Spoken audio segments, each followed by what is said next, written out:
Muy buenos días a todos los que a esta hora se conectan a través de nuestro Facebook Live. Sean todos bienvenidos a este quinto y último panel de la semana de la serie Hablemos sobre Océanos, una iniciativa del Instituto de Investigaciones Marinas y Costeras José Benito Vives de Andrés, INVEMAR, en el marco de la celebración del Día Mundial de los Océanos, realizado el pasado 8 de junio, pero cuya celebración hemos querido hacer extensiva durante toda esta semana.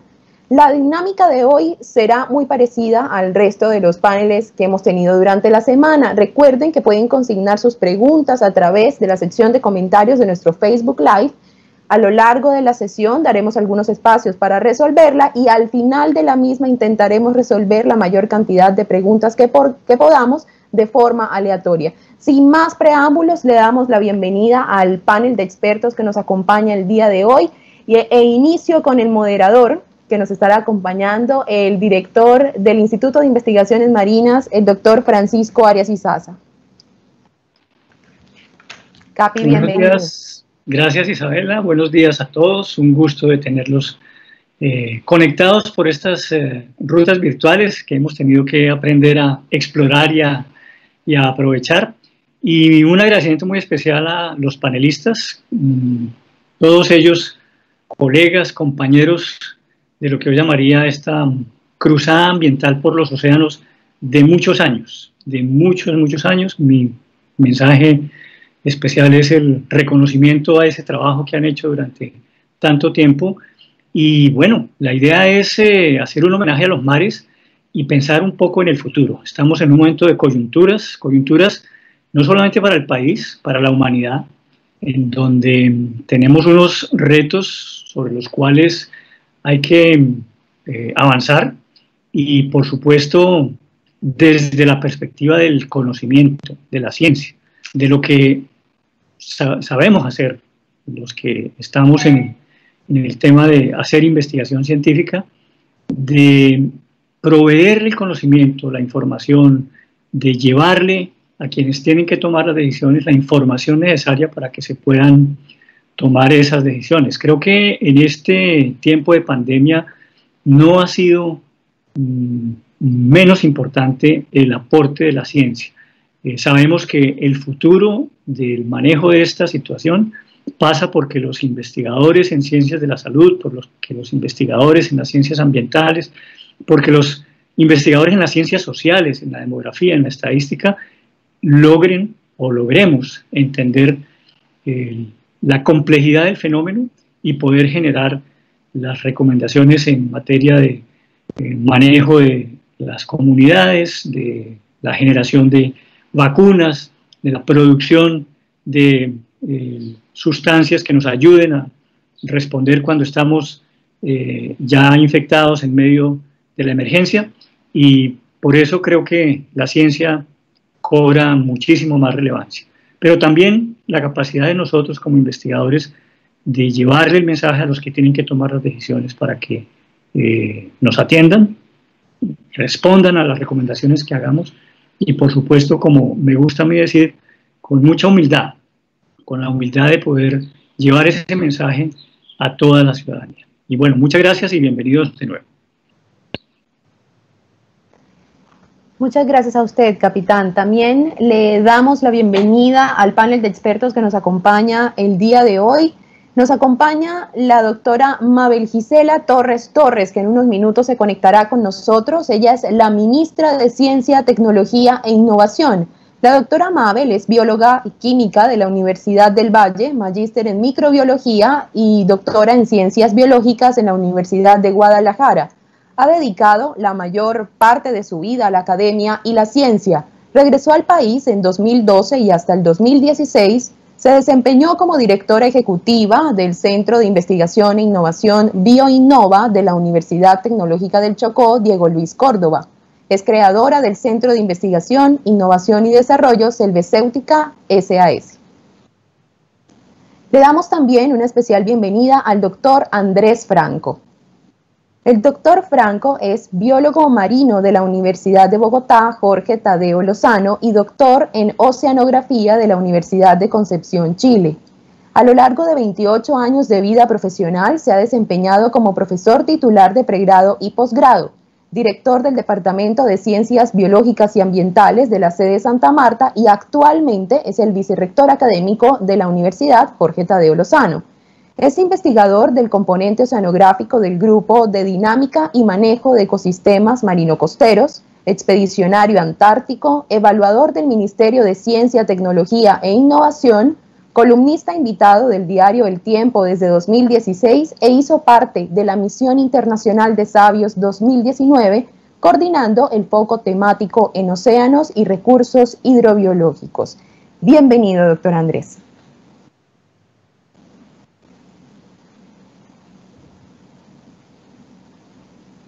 Buenos días, Isabela. Un cordial saludo para ti, un especial saludo al capitán Francisco Arias, nuestro director del INVEMAR.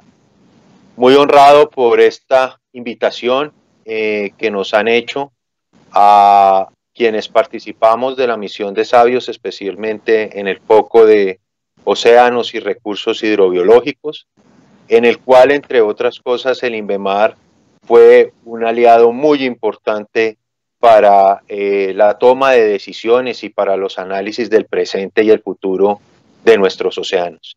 Así es que muy complacido de estar hoy acá, agradezco esta oportunidad y también el reconocimiento al Instituto por todas las actividades que ha venido desarrollando esta semana, que tienen un impacto no solamente sobre la conciencia de nuestros mares, sino un impacto académico y científico en el marco de esta celebración, que ya no la llamaremos el Día Mundial de los Océanos, sino la Semana Mundial de los Océanos.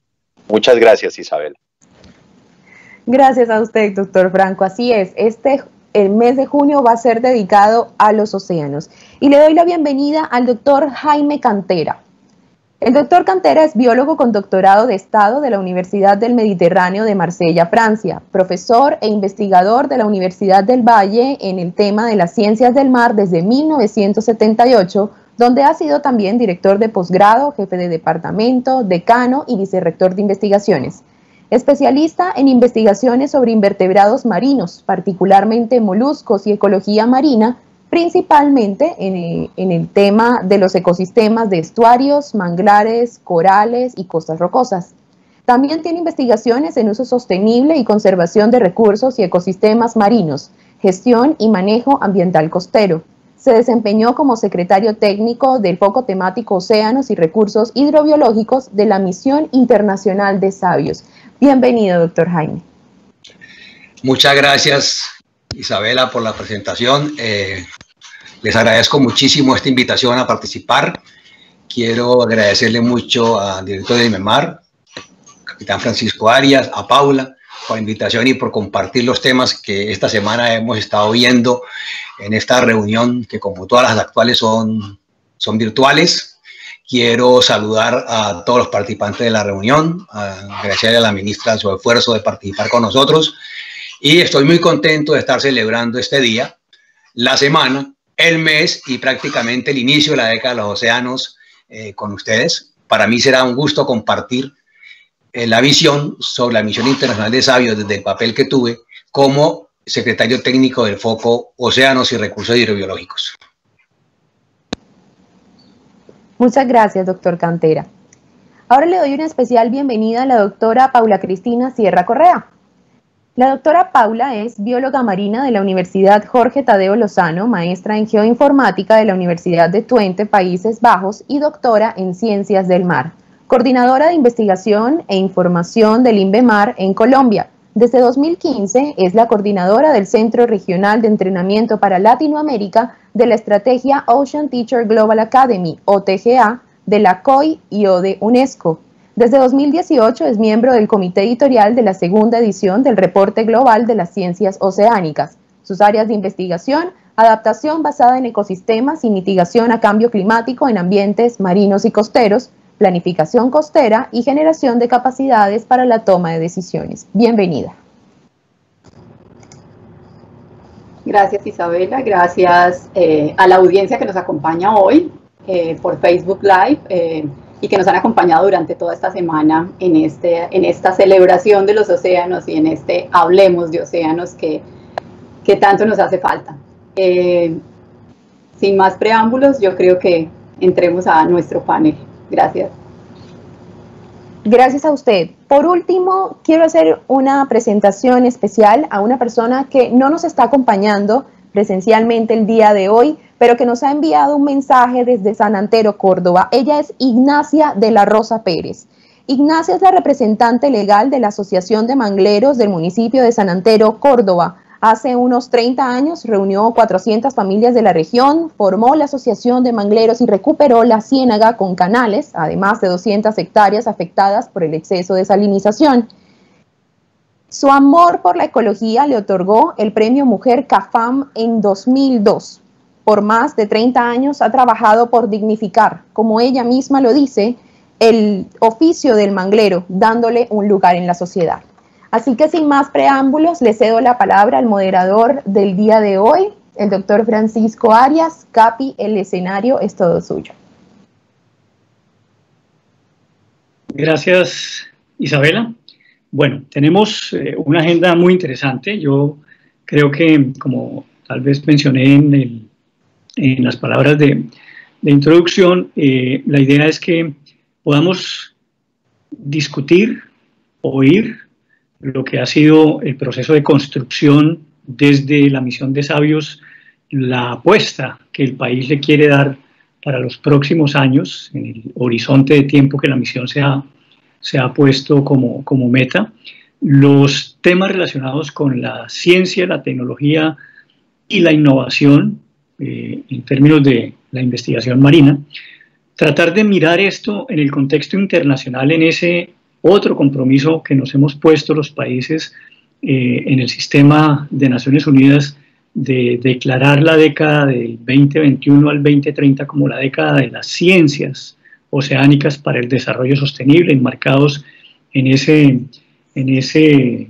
compromiso de la humanidad de los objetivos de desarrollo sostenible, donde el mar tiene uno en particular, el objetivo 14, pero que yo diría las actividades marinas son transversales a algunos, yo diría que todos, pero por lo menos a algunos de los otros objetivos de desarrollo sostenible.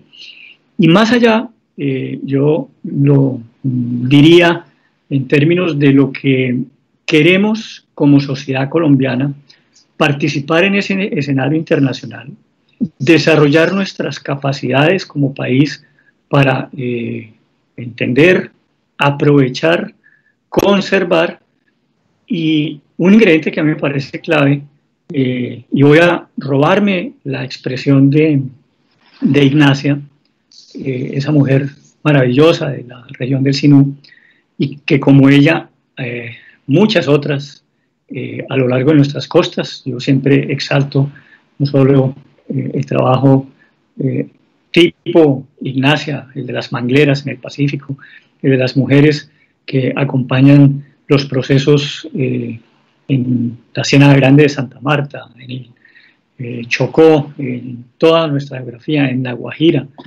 de dignificar y de llevar ese conocimiento, y utilizo conscientemente la palabra de Ignacia, de dignificar las vidas de las comunidades costeras. Creo que el país tiene yo diría, una enorme deuda con las comunidades costeras. Son de hecho las más marginadas de muchos de los progresos sociales que el país tiene. Ahí tenemos que hacer un trabajo muy importante, y creo que la labor nuestra como investigadores, como científicos, tiene que, por supuesto, llevar a la generación de riqueza y de producción y de generar circuitos económicos relacionados con el mar de manera sostenible, pero también llevar esa riqueza y ese progreso a esas comunidades. Entonces creo que yo diría que en los retos de ciencia, tecnología e innovación, el componente de equidad y de compartir toda esa generación de capacidades debe llegar muy especialmente a esas comunidades. Voy a mencionar, por mi condición de miembro del grupo ejecutivo de la producción del Plan de Acción de la Década de los Océanos, las dos líneas sobre las cuales está trabajando el documento que debe quedar aprobado este año en la Asamblea General de Naciones Unidas para arrancar en enero 1 del 2021 la década. Uno, lo que hemos denominado las 6 líneas temáticas u objetivos de referencia, el de tener unos océanos seguros, unos océanos productivos y sostenibles, unos océanos accesibles y transparentes, esto hace referencia al tema de la información y el conocimiento, unos océanos limpios, unos océanos saludables y resilientes, y unos océanos predecibles. ¿Qué ha conducido en este trabajo de formular el plan de la década a identificar 10 retos sobre los cuales estaríamos enfocados? El primero, en identificar y trazar las fuentes de contaminación que nos están afectando en los océanos. Lo segundo, en entender los efectos de todos estos problemas, de la contaminación, de las fuentes de carácter antrópico y otros que no son antrópicos, pero que tienen unos efectos en los ecosistemas, la salud de esos ecosistemas y la sostenibilidad de los ecosistemas. Tercero, el enorme valor y la importancia que tienen los océanos en términos de la provisión de servicios ecosistémicos, principalmente alimentos, no únicamente, pero principalmente alimentos, por el rol que juega este renglón en las comunidades costeras, especialmente aquellas menos favorecidas. Cuarto, el que la información y el conocimiento que se genere nos llegue a todos, que se reparta equitativamente en la sociedad. Quinto, el entendimiento de los fenómenos del cambio climático y muy particularmente las relaciones océano-clima, en donde todavía hay muchas cosas por entender en términos del rol de los océanos como responsable del balance climático global. Sexto, el de generar y de crear capacidades para tener sistemas de alerta que las comunidades puedan recibir la información para prepararse ante los eventos climáticos oceanográficos. Séptimo, el tener un sistema de observación permanente y que esté bien repartido a lo largo del planeta y que funcione de manera sostenible de aquí en adelante. Octavo, el de poder traducir esa información en herramientas, ojalá digitales, pero si no digitales, que nos lleguen a todas las comunidades y que tengamos acceso abierto y transparente a esa información. Noveno, el desarrollo de capacidades en los países para que podamos entender, para que podamos aprovechar esa información. Y por último, lo que yo he llamado dentro del grupo, el de la generación de una nueva relación de la humanidad con los océanos, el de buscar una nueva alianza de todos nosotros, no solamente los investigadores, sino la sociedad en su conjunto, los inversionistas, las comunidades y en general todos con respecto de los océanos. Entonces, creía importante recordar estas, digamos así, premisas sobre las cuales estamos trabajando y traer a la discusión con nuestros 2 miembros de la misión de sabios y con nuestros investigadores que han desarrollado sus carreras alrededor de convertir el conocimiento científico en mecanismos de acción por parte de los tomadores de decisiones y ver cómo en esta década que se nos viene y en los plazos que la misión de sabios se ha propuesto para el país puedan armonizarse para que al final, cuando tengamos el corte de cuentas en los 2030 para los Objetivos de Desarrollo Sostenible y la década de los océanos y el 2050 para la misión de sabios, decir con satisfacción cumplimos. Entonces, no sé si nos llegó el mensaje de la señora ministra, si no nos ha llegado, Isabela, no sé si tenemos información sobre esto, si no a lo largo... No, señor, por el momento no. Ok, entonces llegará en algún momento, entonces daríamos curso a nuestro siguiente panelista y bienvenido, profesor, lo escuchamos.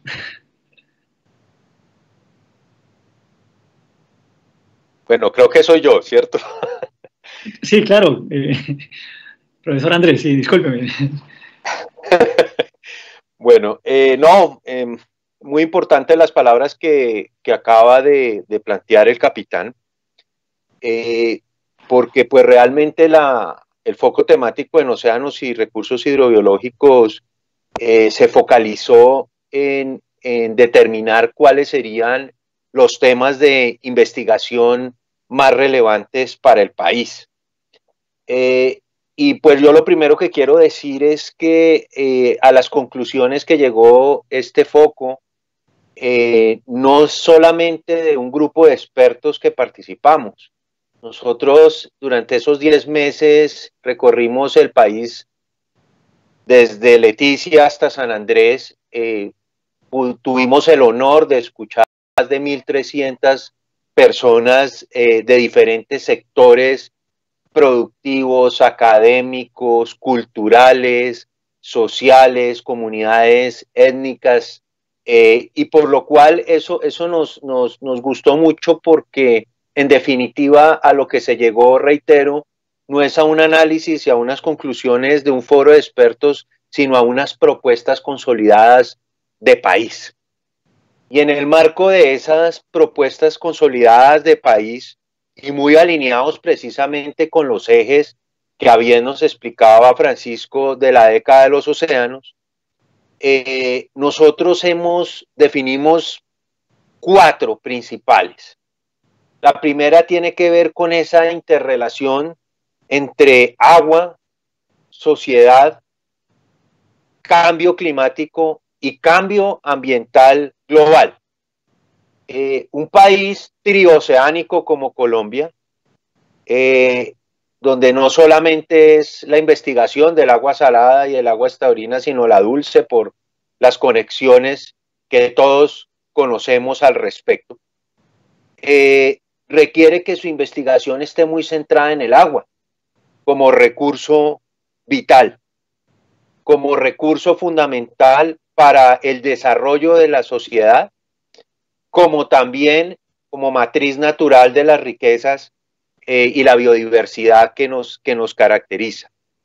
Compartimos mucho el planteamiento que acaba de decir el capitán Arias, en que Colombia todavía le falta conocimiento de sus ciclos hidrológicos, le falta conocimiento de la dinámica del ciclo del agua, así suene muy básico, porque esto tiene impacto en otros factores que voy a mencionar a posterioridad y que son muy importantes en términos investigativos.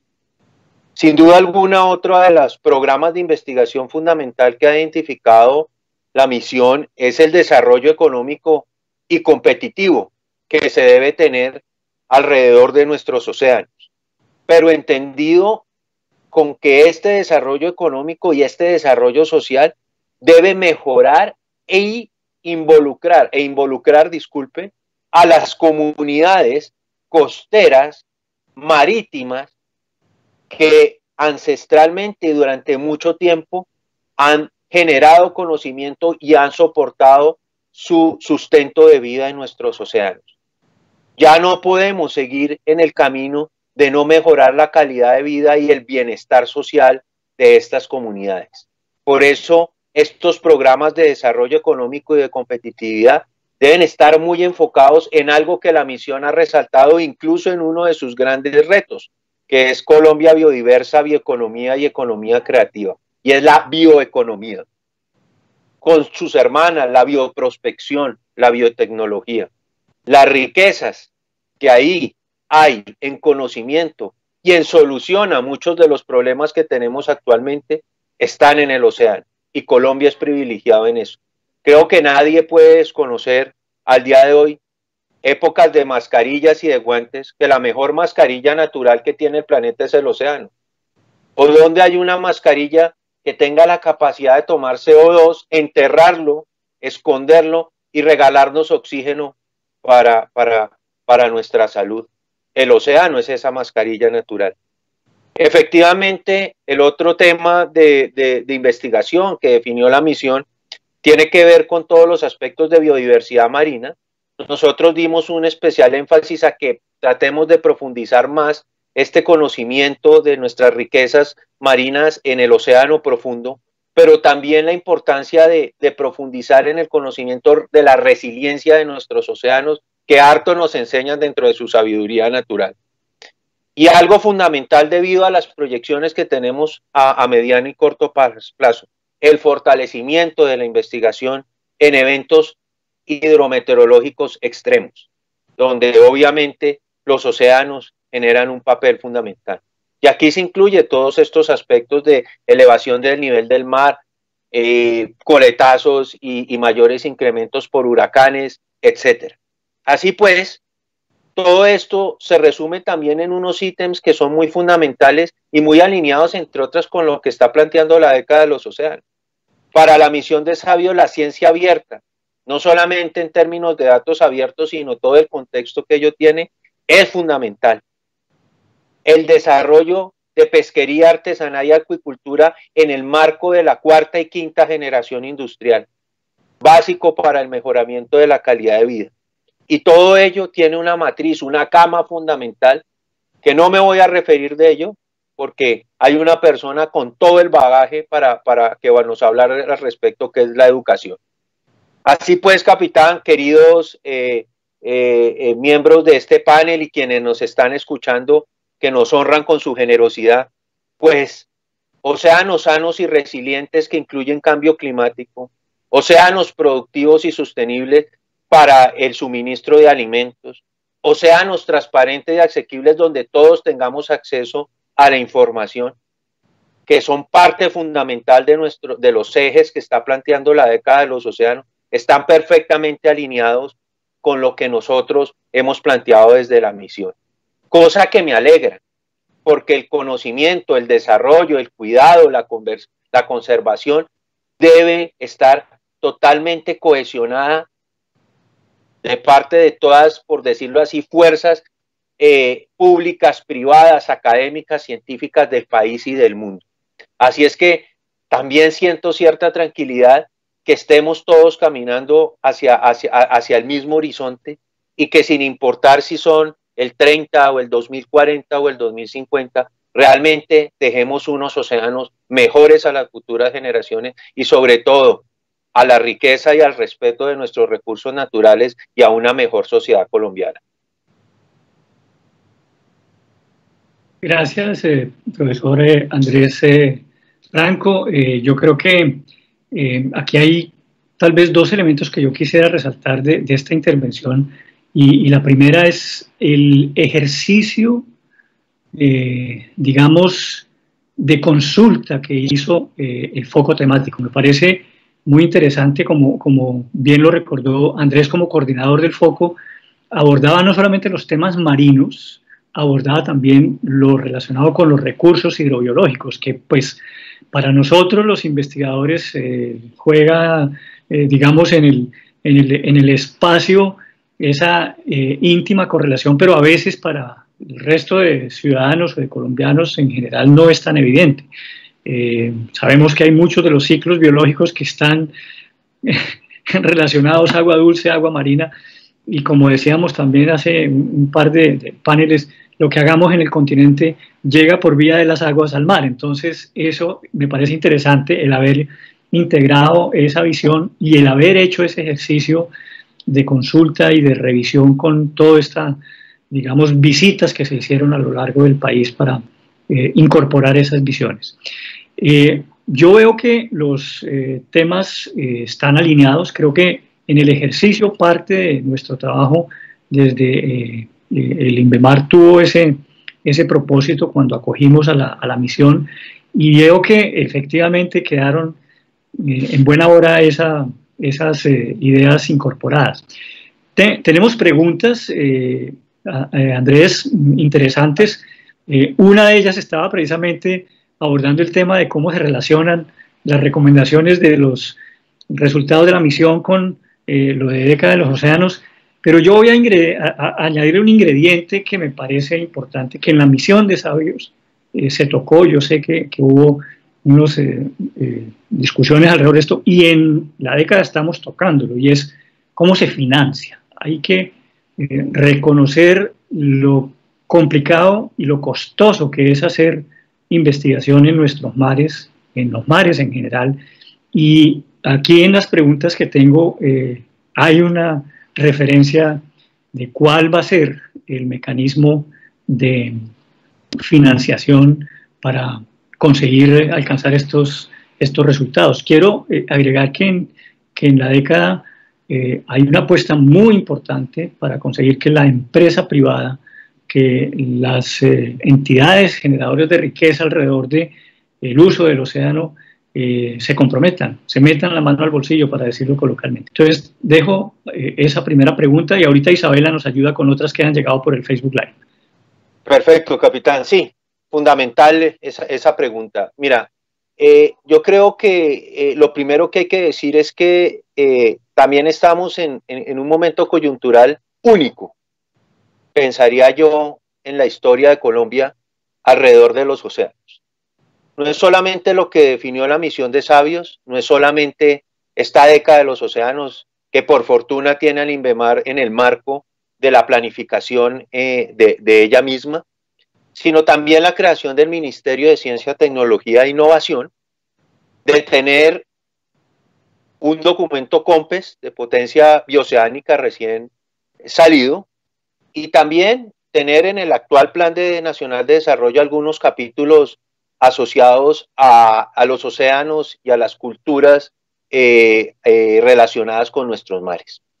¿Por qué digo que esto es muy importante para responder la pregunta desde el punto de vista económico? Porque no solamente en el campo de los océanos, sino en el campo general de ciencia, tecnología e innovación, Colombia deberá seguir incrementando la destinación de recursos con respecto a un porcentaje del Producto Interno Bruto para poder avanzar en todos estos programas que hemos mencionado.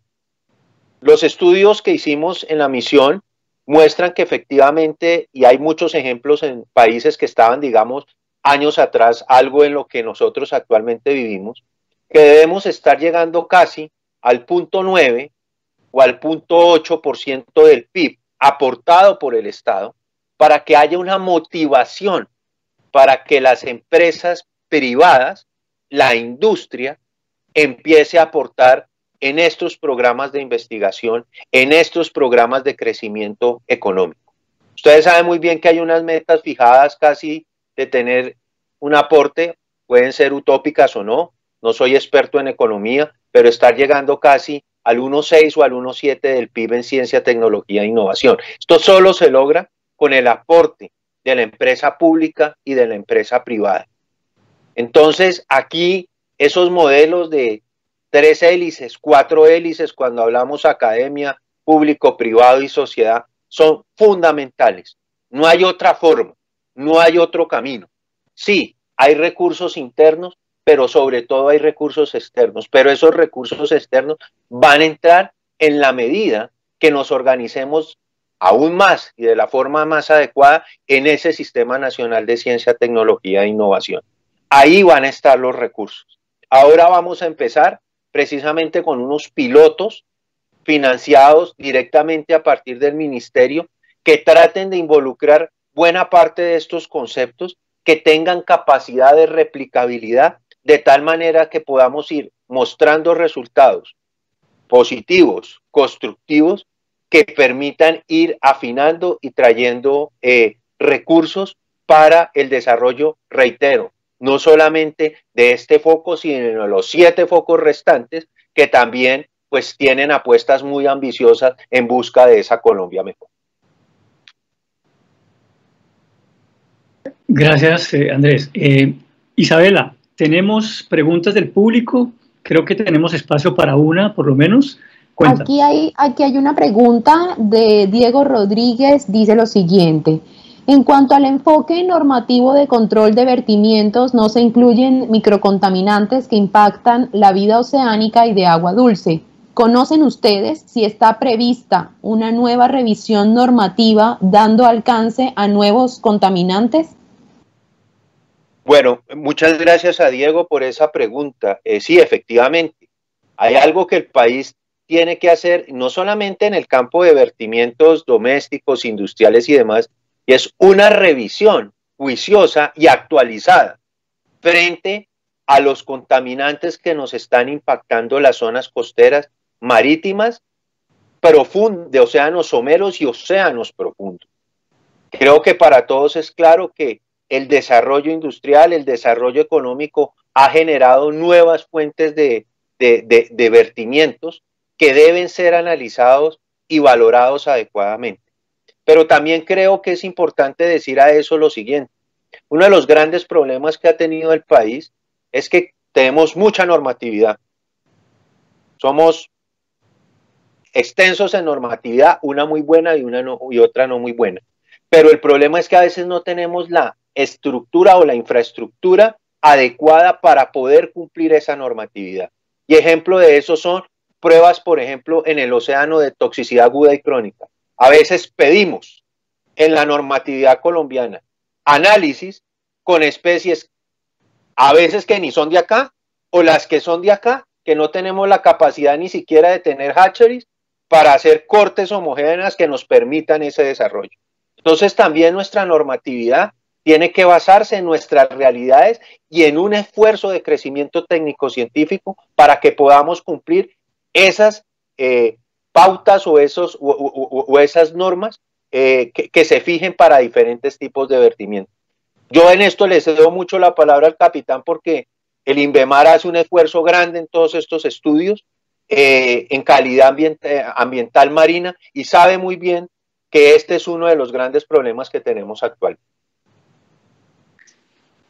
Gracias, Andrés. Sí, creo que para no extendernos mucho más, creo que la respuesta está, hay una urgencia de, yo lo llamaría, de mirada sobre las particularidades ambientales propias de los espacios marino-costeros que hay que abordar en términos de, no solamente de normatividad, de mucho de la reglamentación, de usos, de todo el tema de concesionamiento, del aprovechamiento de los recursos marinos, bueno, en fin, una cantidad de cosas que en la normatividad colombiana se ha enfocado en los temas o en los fenómenos continentales y persiste un vacío sobre los temas marinos.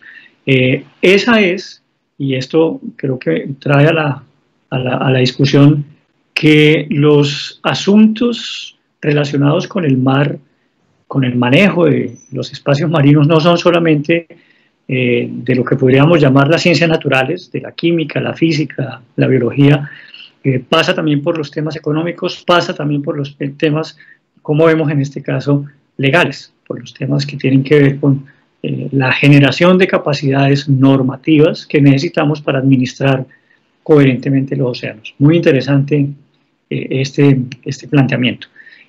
Yo creo que vamos a darle curso a nuestro siguiente panelista. Le agradecemos al señor vicerrector Andrés Franco por su participación, por la ilustración, y seguimos acá, por favor, atento a otras preguntas dentro del panel. Muy gentil. Claro que sí. Muchas gracias, capitán. Gracias.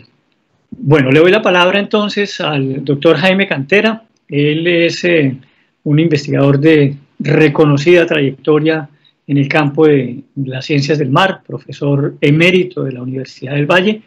Ya fue presentado, lo conocemos, los que hemos tenido la gracia de su amistad, lo respetamos y lo apreciamos. Jaime, por favor, con el tema que nos vas a presentar. Bienvenido. Muchas gracias, Francisco, muchas gracias por los conceptos y muchas gracias por la amistad. Yo voy a ser muy concreto en el tema de la educación, que es lo que me han pedido, y la formación académica para las siguientes generaciones que trabajamos en la Misión Internacional de Sabios y las ideas que surgieron de allí.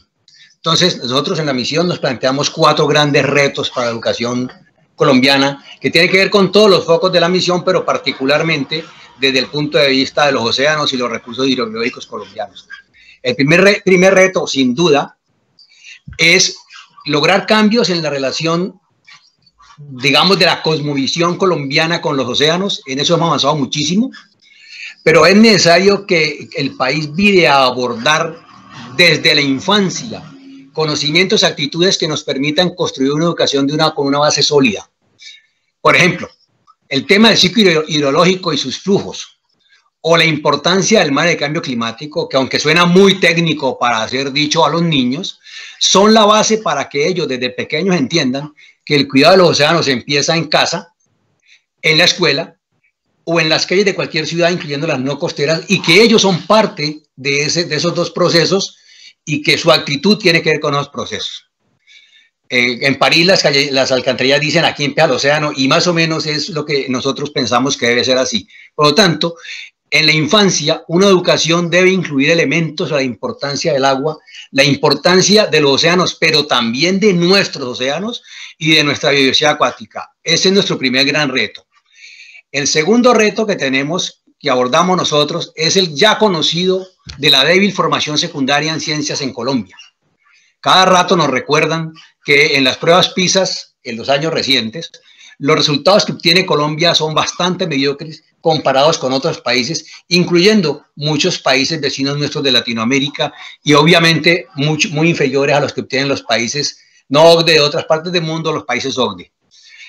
Uno puede estar o no de acuerdo con las pruebas, pero la realidad de ellas es que evalúan cosas como recursos naturales, calidad del medio ambiente, competencia sobre fenómenos científicos, interpretación de datos y actitudes como la conciencia ambiental, que son temas totalmente necesarios en lo que nosotros creemos que debe ser el desarrollo de la educación de las próximas generaciones en Colombia. Nosotros todavía nos falta mucho de eso. Todos tienen que ver con el conocimiento y el uso sostenible de océanos y recursos acuáticos.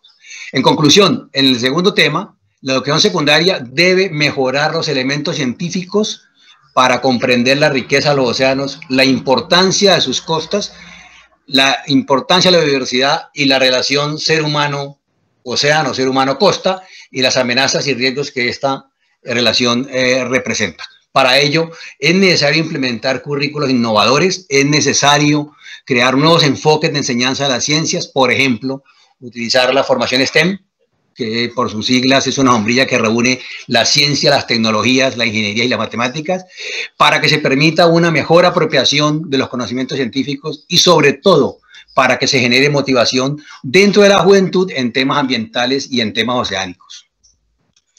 El tercer gran reto que afrontamos como misión, ya Andrés lo dejó ver, es el que tiene que ver con la educación en las regiones.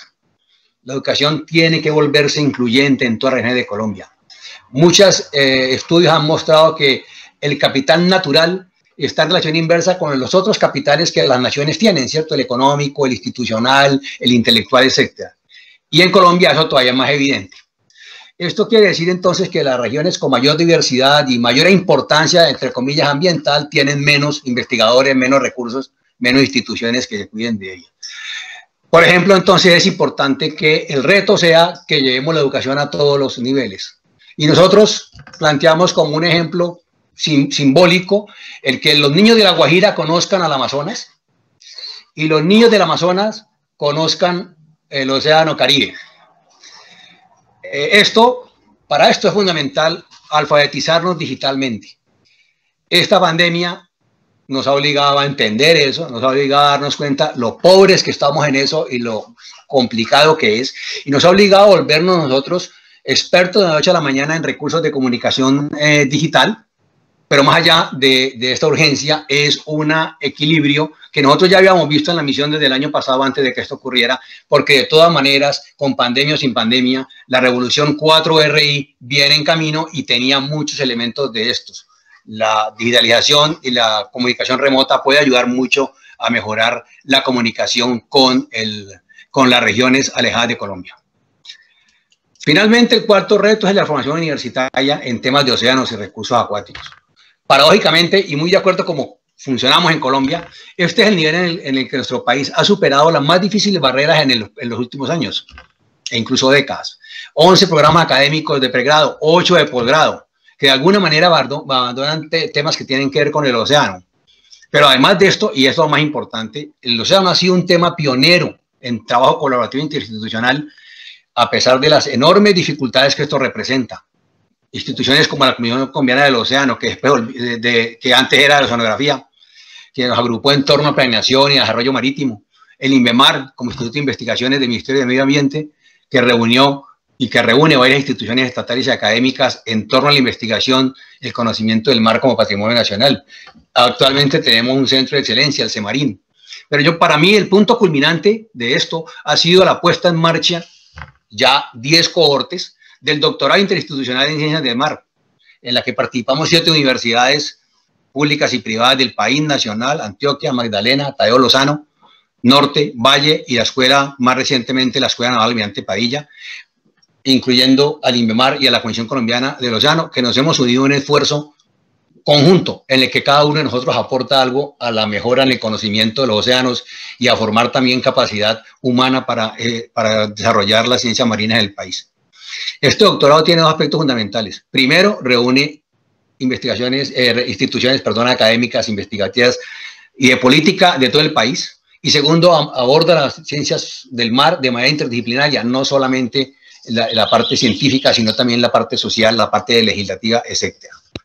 En este tema de la educación universitaria, el reto es fortalecer financieramente los doctorados, en particularmente el del institucional, que nos aumenta la posibilidad de tener un mejor balance de PhD de doctores en Colombia sobre el tema de océanos, sobre el tema de gestión costera, mejorar la posibilidad de que existan estancias postdoctorales por parte de personas colombianas o extranjeras que entren a ayudar a solucionar problemas de investigación colombianos, que incluyamos, como hacemos en algunos cursos adicionales, a los tomadores y ejecutores de decisiones políticas en materia de cuidado y aprovechamiento de recursos hidrobiológicos marinos y socioacuícolas, y también lograr que haya mayor apoyo financiero para esto. Todo esto en marco de lo que mencionó Andrés, una política de datos abiertos y su uso público. Y en los temas en que tenemos que trabajar todavía en biodiversidad, Colombia todavía desconoce mucho su biodiversidad marina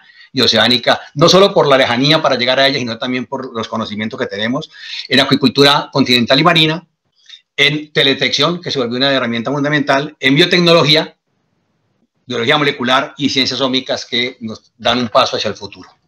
Esas fueron los cuatro desafíos y las 4 propuestas que el Departamento de Educación hizo a la Misión Internacional de Sabios, Foco de Océanos y Recursos Hidrobiológicos.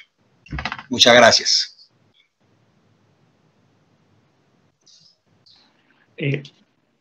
Gracias, Jaime. Creo que es un análisis completísimo. Y yo aquí resaltaría 2 temas. Uno que es muy sorprendente, lo que Jaime nos hace caer en cuenta de cómo el país, siempre sui generis, pudo consolidar, yo digo, y nos sentimos muy orgullosos de lo que se ha podido hacer en términos de las capacidades a nivel de posgrado, consolidar toda una estrategia multiinstitucional, multidisciplinar en términos de las distintas disciplinas científicas en el doctorado en Ciencias del Mar y otros que tienen ya trayectoria, y es una paradoja cuando los temas de educación media o inclusive primaria todavía son muy incipientes o casi que ausentes la mayor parte de las veces en materia de las ciencias del mar.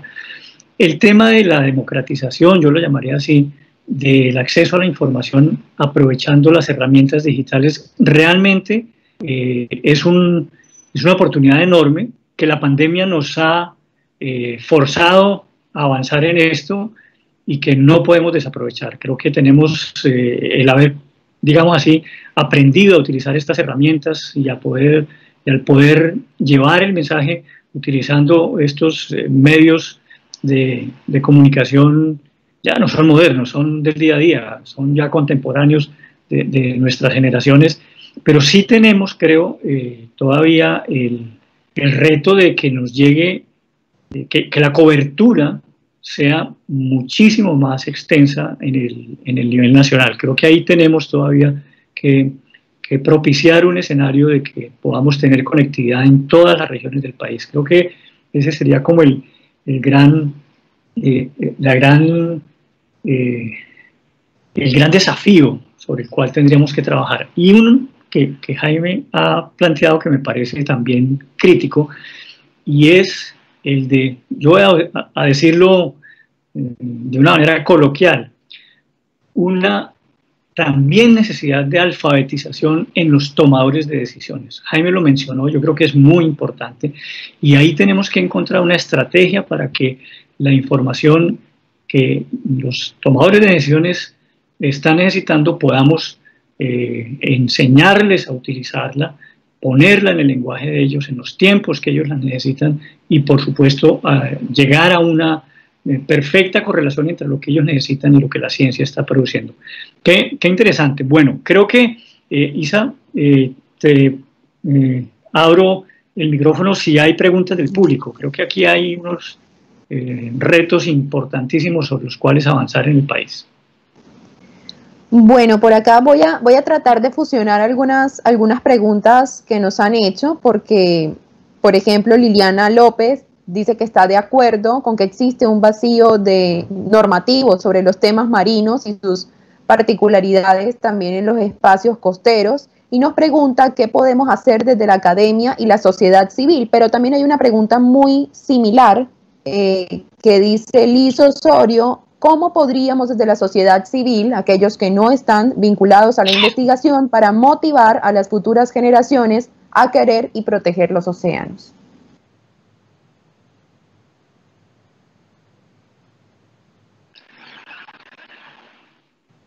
Profesor Cantera, por favor. Ok, muchas gracias. Realmente las preguntas son muy interesantes y muy reales. Nosotros, para lograr que la sociedad civil participe en estos procesos, pues se necesita también información, conocimiento y motivación. La sociedad civil colombiana ha tenido durante muchos tiempos medios de comunicación que tienen actitudes hacia el medio ambiente y hacia los océanos como efímeras, ¿cierto? En algún momento esto toma como algún tipo de moda y la gente se preocupa por emitir películas, visiones sobre esto, y en otros momentos eso desaparece como es tradicional y ya queda simplemente como eso. Pero el hecho de que las personas se informen, participen en procesos como estos, en eventos como estos, estén pendientes de los resultados que salen, lean las noticias de medio ambiente que aparecen en los periódicos y se motiven por ver programas que tienen que ver con la ecología del ambiente en el país, que generalmente tienen horarios no tan buenos, entonces no está fácil verlos, permite que ellos puedan ayudar en la formación, educación y participación con sus hijos en educación.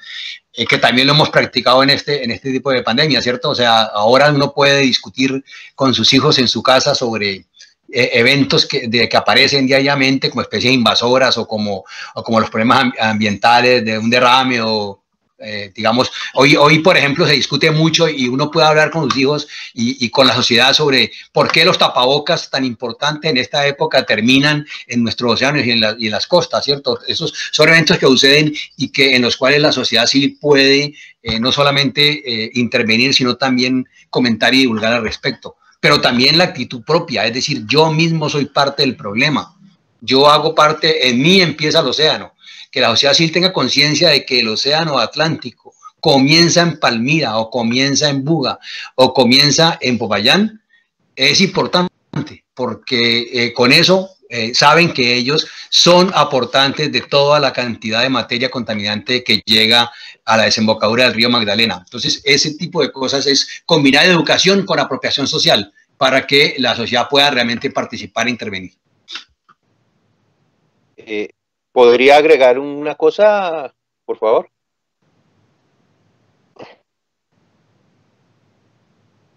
Claro que sí, adelante. Esto es algo que discutimos mucho con Jaime durante muchos años y que creo que también es muy importante para esa apropiación de la sociedad civil.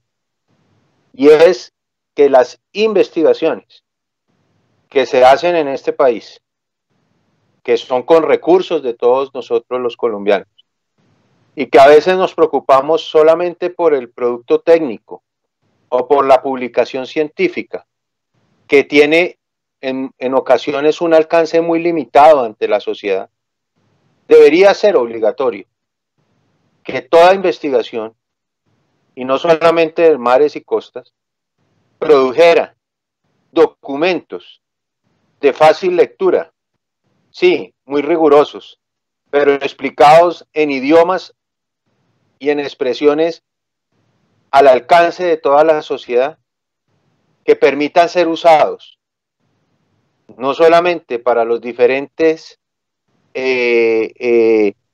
científicos, sino para toda la comunidad que, como muy bien explicó Jaime, empieza desde los colegios, desde los niños hasta los adultos.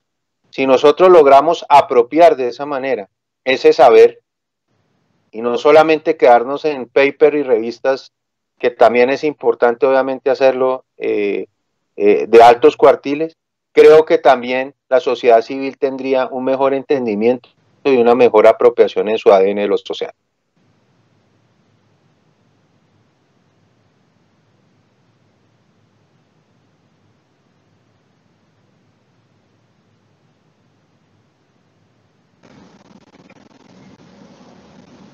Muchas gracias, doctor Cantera y doctor Andrés Franco, por su intervención. Creo que tenemos espacio, mientras el CAPI soluciona algunos problemas técnicos, de responder una pregunta. Nos dicen lo siguiente a través de Facebook Live. ¿Cuál será la estrategia para lograr el objetivo de datos abiertos de las instituciones, teniendo en cuenta que esto no funciona muy bien en Colombia?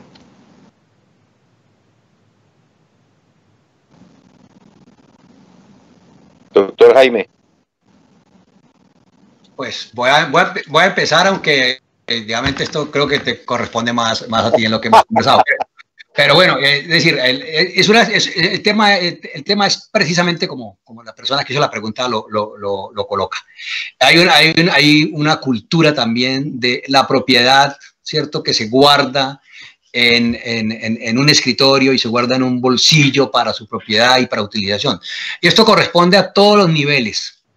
Desde el investigador que guarda sus datos de proyectos de investigación financiados por el Estado, 3 años con la firme esperanza, en esto va a ser pues un poquito gráfico, de que se lo publique una revista con sede en Rusia, y mientras ocurre todo el proceso de publicación, las idas y venidas, las correcciones, etcétera, el conocimiento que se genera en esa investigación se demora 2 o 3 años, hasta la institución pública que coloca su información en una página que cuando usted entra aparece página en construcción, o hasta la institución pública que cobra por unos datos o por unas cifras o por unos resultados de unas investigaciones, y terminando con los datos secretos de los estudios de impacto ambiental que para nosotros en la misión deberían ser públicos, debido pues a la generación de esto. Entonces, para eso hay que hacer una estrategia que en el mundo está implementando. En el mundo está implementando una estrategia de ciencia abierta, donde la ganancia ya no es guardar los datos y esconderlos, y guardar la información y esconderla, sino que la ganancia es compartir esa información. La ganancia es tener la capacidad de que los otros reciban los datos y los puedan utilizar. Para eso se necesita, primero que todo, como en todo, cultura, educación, insistir en el tema, comentar, y uno como investigador o como director de un instituto o una institución, dar el ejemplo, empezando con el difícil proceso, corriendo pues el riesgo de que se quede solo, pero es así. Con eso uno puede ayudar a que esto arranque. Obviamente que uno no pide que ni la institución ni las personas pierdan la propiedad intelectual, pero sí hay algunas estrategias que permiten hacerlo. Por ejemplo, aparece cada vez más en la literatura, y algunos grupos editoriales tienen lo que se llama data paper, ¿cierto? Paper en los cuales la persona logra la propiedad intelectual sobre el tema simplemente publicando sus datos, recién los obtiene, y después tiene el tiempo para, sin perder la propiedad y sin que nadie le copie o le robe, entre comillas, la información, publicar esto en una revista donde ya tenga todas las condiciones de la publicación científica, como es la presencia del objetivo, la hipótesis y la discusión final y el análisis que resulta de la información. Algunas revistas han ido implementando esto, muchas exigen que la gente, cuando publica en un journal de prestigio, coloque en una página adicional consultable por el público las informaciones y los datos precisos. Vaya que a lo último que hay que lograr es una legislación que permita hacerlo y que, entre comillas, nos obligue, porque finalmente todo termina como siendo un poco la combinación de cultura y obligación y respeto. Andrés Vera puede complementar la información. Sí, Jaime ha dicho el punto principal y el ejemplo, digamos, real que se está dando a nivel mundial, que es los data papers. Mire, una de las personas que más trabajó en este aspecto fue nuestro colega Juan Armando Sánchez, que hizo parte, pues, y hace parte todavía de nuestro foco de océanos y recursos hidrobiológicos. Y él ponía un ejemplo de la importancia de los datos abiertos, que no solamente es la información que se obtiene, sino abrir de una manera controlada, pero abierta, el conocimiento de los océanos, y mostraba cómo gracias a los monitoreos de muchos buques que navegaban alrededor de Nueva Zelanda con las ondas multidas, se pudo descubrir una fracción del continente de la Pangea que estaba desaparecida. Y Nueva Zelanda, gracias a ese conocimiento, a esos datos abiertos, a esa política responsable de compartir información de todas las naciones y de todos los buques que pasaban por ahí, pasó de ser una isla a ser un continente, y todas las implicaciones culturales y sociales que eso puede tener. Ahora bien, Colombia requiere un ajuste a su normativa de datos abiertos. Ya hay una serie de leyes y de normas que efectivamente están apuntando hacia eso, pero que requieren todavía, por decirlo de alguna manera, una mayor maduración y un mejor análisis de los diferentes actores que participan. Porque al día de hoy, y me uno a las palabras de Jaime, en el futuro cercano, lo que va a pesar y lo más relevante son los datos abiertos. Colombia a veces entiende que hay ciertas informaciones que por seguridad nacional no pueden de pronto divulgarse, pero aún así nosotros creemos que incluso ese tipo de información que es fundamental para conocer, para conservar, para cuidar nuestros océanos, para las proyecciones en términos económicos e industriales, deben ser de acceso a la comunidad en general, más porque ha partido pues de los recursos de todos.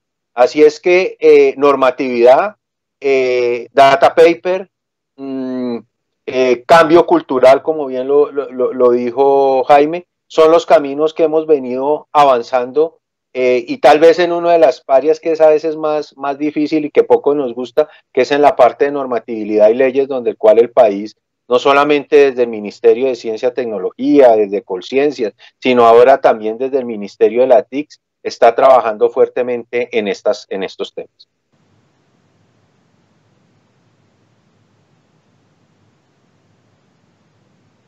Isabela.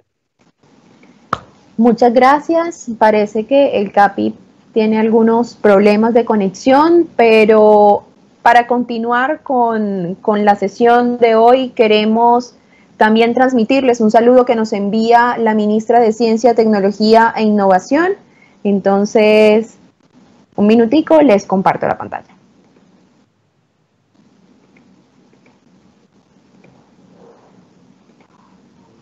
Un saludo muy especial para el panel Misión de Sabios 2021-2030, que estarán hoy en este panel organizado por INVEMAR. Desde el Ministerio de Ciencia, Tecnología e Innovación quiero expresarle nuestro apoyo para seguir fortaleciendo y motivando hacia la investigación de la ciencia tecnológica.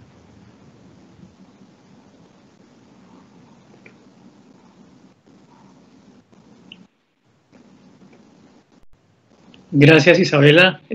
Sí, la ministra nos había anunciado su participación, tiene unos temas de agenda que se complicaron, pero ha tenido la gentileza de manifestar su compromiso. Es una investigadora que ha estado ligada a los temas culturales y de investigación con las comunidades afrocolombianas, razón por la cual creo que es una interesante oportunidad para darle paso al siguiente panel, que tiene precisamente que ver con esa relación entre el conocimiento y las comunidades. La discusión sobre el tema de acceso a la información creo que vale la pena continuarlo. Si al final tenemos un pequeño espacio, sería bonito volver sobre él, pero quiero dar la palabra entonces a la doctora Paula Sierra Correa. Ella es investigadora del INVEMAR y creo que arranca su presentación precisamente con una contribución que hace una de nuestras socias en materia de generación de conocimiento en las regiones. Paula, tienes la palabra. Gracias, capitán, y gracias a nuestra audiencia. por continuar acá conectados con nosotros. Efectivamente, en esta segunda parte de nuestro panel lo que queremos es hacer alusión dentro de esta misión de Sabios y de la década de los océanos, esa relevancia que le hemos dado al conocimiento tradicional. Y justamente en esta temporada de pandemia, que estamos todos aislados y que, como decía el profesor Jaime Cantera, nos dimos cuenta que no estamos tan conectados como quisiéramos, que no es tan fácil hacer estos enlaces. Queríamos contar aquí, en este panel virtualmente, con algunos de nuestros colaboradores, co-investigadores en región, y logramos hacer un audio con Ignacia de la Rosa. Entonces vamos a escucharla. Ella es una manglera que nos deja acá un mensaje, y posterior a esto yo les cuento un poquito más sobre los temas que se han venido trabajando, tanto de conocimiento tradicional como de Ocean Literacy, o alfabetización o cultura acerca de los océanos, y cómo queremos que tanto el conocimiento científico como el conocimiento tradicional y lo que tiene que ver con llegarle a todos los tomadores de decisiones, no solamente en el sector ambiente, donde todos sabemos qué hacer, o en el sector académico, donde creemos saber qué hacer, sino también a todos aquellos otros sectores económicos que necesitan entender que los océanos son cruciales para la sobrevivencia de la especie humana. Entonces escuchemos a Ignacia. Gracias.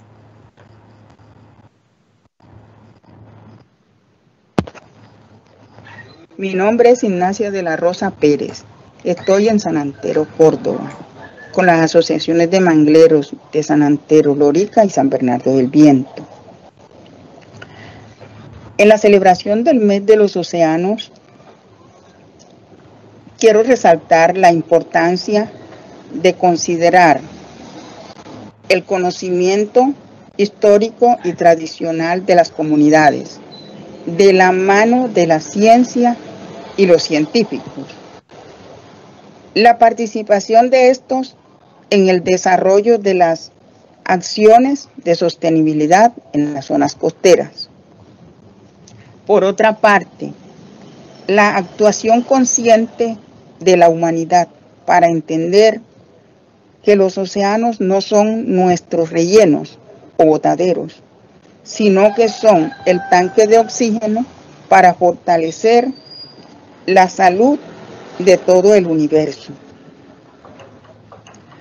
Gracias por la oportunidad de participar comentando algo que creo muy importante. Por eso les agradezco mucho tenerme en cuenta, y ahí nos estaremos hablando nuevamente.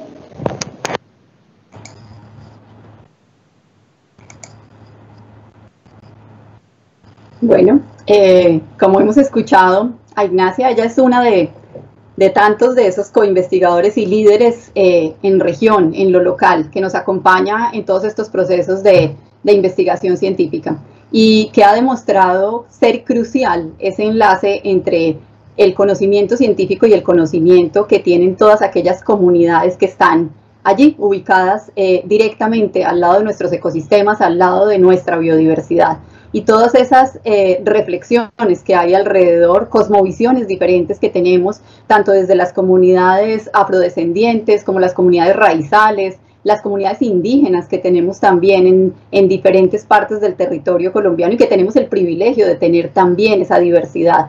No solamente hablamos de la diversidad biológica que tenemos en nuestro sistema, sino también en esa diversidad cultural que nos permite entender de diferentes formas a estos océanos que nos brindan todas estas posibilidades. De las recomendaciones que ha tenido la misión de Sabios, tal vez la universalización y diversificación de la educación es una de las prioridades, justamente poder llegar a todos los territorios, pero no solamente con la educación tradicional que estamos acostumbrados a hacer desde Bogotá o desde las ciudades capitales. Es llegar a estas comunidades a través de sus propios conocimientos, a través de lo que en algunas regiones se ha llamado la etnoeducación. Y creo que es crucial que dentro de estos planes propios de vida de las comunidades indígenas, los planes de las comunidades afrodescendientes, se pueda incorporar también el tema de océanos, esa cátedra que tanto nos soñamos que esté desde la primera infancia, donde todos y cada uno de los colombianos y de los niños que nacen en nuestras regiones, de los latinoamericanos, entiendan la importancia de los océanos, de la conectividad con la vida humana, y que no seríamos esta especie la que estaría hoy aquí en el planeta si no fuera gracias a esa circulación que nos dan los océanos. Tuve la oportunidad y la fortuna de apoyar tanto el taller Caribe de la Misión de Sabios como los talleres regionales de la década de los océanos en el Pacífico Sudeste y en el Atlántico Tropical Occidental. Y es increíble la coincidencia que hay entre todas las prioridades que se sacaron. Casi que uno diría que está el enlace perfecto, o sea, la década de los océanos nos está hablando prácticamente de las mismas prioridades que encontramos en la Misión de Sabios. Esto es muy afortunado para Colombia y para la proyección que tenemos en esa década del 2021-2030 con estos temas de datos abiertos, de datos de diferentes tipos de conocimiento, de involucrar a esas comunidades locales también en el monitoreo local. No podemos llegar a todos los sitios y tenemos que pensar en que hay que pasar de recolectar datos a analizar datos. Entonces también hay un papel fundamental que pueden jugar no solamente las tecnologías, como ya lo hemos escuchado, sino también esos habitantes que están en terreno, esas personas que nos pueden ayudar en cada uno de los confines de nuestras zonas costeras a desarrollar monitoreos. Lo veíamos en la década en el Pacífico, cómo las comunidades todavía son casi que nómadas, cómo van de una isla a otra sin ningún inconveniente, pueden pasar varios días transitando estas aguas, pero que están empezando a tomar datos para que esos datos puedan ser útiles a los procesos que se trabajan hoy desde la ciencia. Entonces, tenemos una cantidad de conocimiento y de formas creativas en las cuales podríamos estar involucrando el conocimiento tradicional que no hemos explorado. Hay también todo este conocimiento que es no formal. Tenemos en Colombia el privilegio de coordinar uno de los centros regionales de entrenamiento, que es el de Latinoamérica, para ciencias del mar, y allí hemos visto temas como los de Ocean Literacy o alfabetización de los océanos, cultura oceánica. Todavía no tiene como un término de traducción que nos guste en el español, pero que es una forma de educar desde la niñez, pero también educar a los sectores, también educar a todos los que están trabajando en producir, en reactivar economías, en lograr tener hoy como reinvención de lo que estamos haciendo. O sea, ustedes se han dado cuenta que esa es la palabra favorita en este tiempo de pandemia, es cómo nos reinventamos. Entonces tenemos también que ser creativos desde cómo enlazar estos dos conocimientos, el conocimiento tradicional y el conocimiento científico, y ver que en esos ejes de transversalidad que se han mencionado, la bioeconomía, el cambio climático, esos nuevos modelos productivos que podríamos sacar adelante, serían más beneficiosos si lo hiciéramos conjuntamente. Dentro de las anécdotas que tenemos, por ejemplo, hay algunos intercambios que hemos hecho desde el conocimiento científico y el conocimiento tradicional y desde comunidades de una región a otra. Entonces, les cuento, por ejemplo, el que tuvimos recientemente en MAPCO, que es un proyecto sobre manglares, pastos marinos y comunidades, donde llevamos personas de la comunidad del Golfo de Morrosquillo a Málaga, al Pacífico.